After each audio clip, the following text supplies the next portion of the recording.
La princesse Anne devrait jouer un rôle royal majeur à la place du prince Harry et du prince Andrew, selon un biographe royal. Les conseillers d'État peuvent assumer certaines des fonctions de la reine à sa demande si elle tombe temporairement malade. Selon la loi, les personnes qui composent les conseillers d'État sont l'épouse du monarque et les 4 personnes suivantes dans la ligne de succession âgées de plus de 21 ans.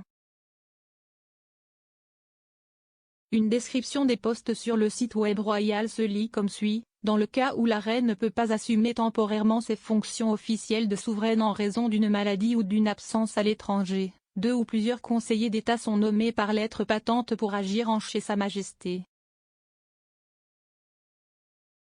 Après avoir quitté ses fonctions royales dans un avenir prévisible en 2019, en vertu de la législation actuelle, le prince Andrew est toujours l'un des 4 conseillers d'État.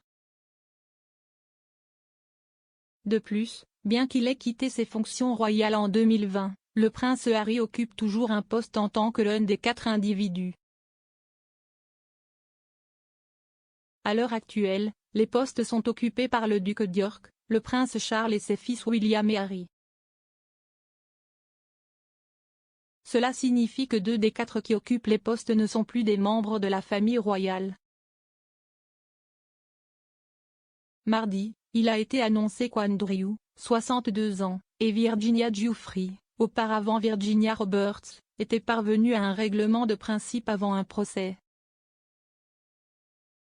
Bien que les parties aient réglé l'affaire, l'accord n'est pas un aveu de culpabilité d'Andrew. Les allégations contre Andrew ont sérieusement entaché sa réputation, et le prince a fait face à une pression croissante pour cesser d'utiliser son titre de duc d'York et également se retirer complètement de la vie royale. Le biographe royal et journaliste Phil Dampier affirme que le poste de conseiller d'État devrait être attribué à la princesse Anne au lieu du prince Harry et du prince Andrew. Dans un tweet adressé à ses 14 200 abonnés, M. Dampier a écrit « Tellement faux que #Prince Harry et #Prince Andrew soient conseillers d'État. La loi devrait être changée pour que #Princesse Anne en devienne une. » Parallèlement à son message de soutien à la princesse royale, M. Dampier a partagé une image d'un article publié dans le Sunday Telegraph sur Harry restant domicilié en Grande-Bretagne. Il est donc éligible pour servir la reine en tant que l'un des 4 conseillers d'État. L'article détaille comment le duc de Sussex a renouvelé son bail sur le point d'expirer sur son ancienne propriété Frogmore Cottage, bien qu'il vive maintenant à Montecito avec sa femme Meghan Markle et leurs 2 enfants.